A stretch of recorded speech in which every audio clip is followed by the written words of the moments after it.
চারিদিকে যেটা হচ্ছে দেখতে পাচ্ছি, কিন্তু নারী তো কোনো জায়গাতেই সুরক্ষিত নয়। আর এই আমাদের এখানে যে তৃণমূল প্রার্থী এসেছিলেন, ওনার সঙ্গে যে ওনার কর্মীরা এসেছিলেন, আমরা আমাদের বুথের মহিলারা প্রার্থীকে দেখার জন্য আসে, কিন্তু ওদেরই দলের কিছু কর্মী মহিলাদেরকে মানে উল্টোপাল্টা কটূক্তি মানে অশ্লীল ভাষায় গালাগাল করে। সেটার জন্য মানে আমাদের যে এখানে গ্রাম পঞ্চায়েতের যে সদস্য আছেন, উনি ওটা মানে বলেন যে মেয়েদেরকে দেখে এভাবে অশ্লীল ভাষা বলছে, এটা বলার জন্য তারা এসে মানে নিজেদের মধ্যেই মারামারি শুরু করে দেয়। আর আমরা সেটা প্রত্যক্ষদর্শী, আমরা দাঁড়িয়ে থাকি বা দেখেছি। আমরা এবার নারীরা যেখানে সুরক্ষিত নয়, একটা তাদের দলেরই যে সদস্য, পঞ্চায়েত সদস্য, তিনি যেহেতু সুরক্ষিত নয়, তাহলে আমরা কি করে সুরক্ষিত হব?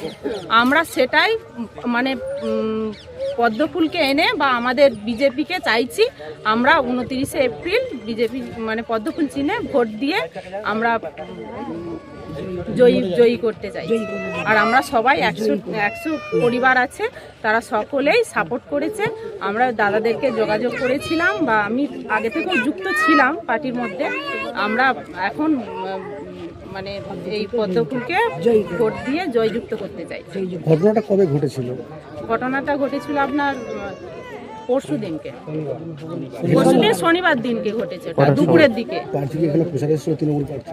হ্যাঁ, প্রার্থী এসেছিলেন, উনি এই রাস্তা দিয়ে মানে মাইক প্রচার করে যাচ্ছিলেন, আর এখানে রাস্তার মাঝখানেই হয়েছে ঘটনা। প্রার্থীর সামনেই ঘটনা ঘটেছে? প্রার্থীর সামনেই ঘটনা ঘটেছে। প্রার্থী মানে না দেখার ভান করে আগিয়ে চলে গেলেন।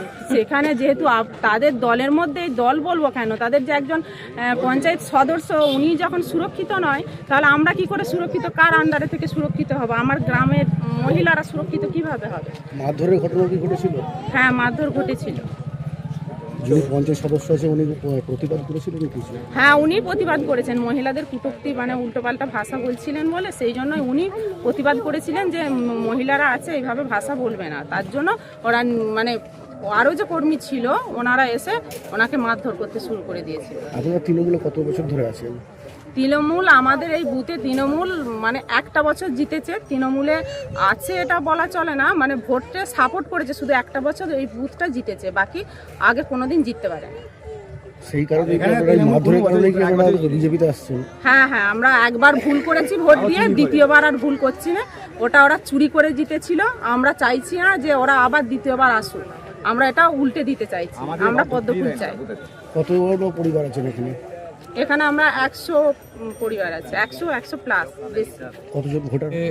আমাদের বালি পঞ্চায়েতের যে কৃষ্ণবল্লভপুর গ্রাম 261 নম্বর, এখানকার যে সমস্ত তৃণমূল কংগ্রেসের ভোটার ছিলেন, সেই রকম 100টি পরিবার বিমানদা বললেন আগেই, যে আজকে আমার সাথে বিগত বেশ 3-4 দিন ধরেই ওনারা যোগাযোগ করছিলেন। ওনারা তৃণমূল কংগ্রেসের যে কার্যকলাপ, সেই কার্যকলাপে ওনারা মানে অতিষ্ঠ হয়ে পড়েছিলেন। মহিলাদের উপরে বিভিন্ন রকমভাবে আক্রমণ নেমে এসেছে এই এরিয়া মানুষের। ওনাদের আজকে যাই হোক, ওনাদের যে শুভবুদ্ধি জেগেছে, আজকে ওনারা যেটা বুঝেছেন যে এই তৃণমূল কংগ্রেসের সঙ্গে থাকলে আমাদের কিন্তু ভবিষ্যৎ আরও ক্ষতির সম্মুখীন হবে, ওনাদের যে নেক্সট জেনারেশন সেটা আরও বিপন্ন হয়ে যাবে। সেই জায়গা থেকে ওনারা আবার বিজেপিতে আসতে চেয়েছেন, আমার সাথে যোগাযোগ করেছেন, বিমানদার সাথে কথা বলেছেন।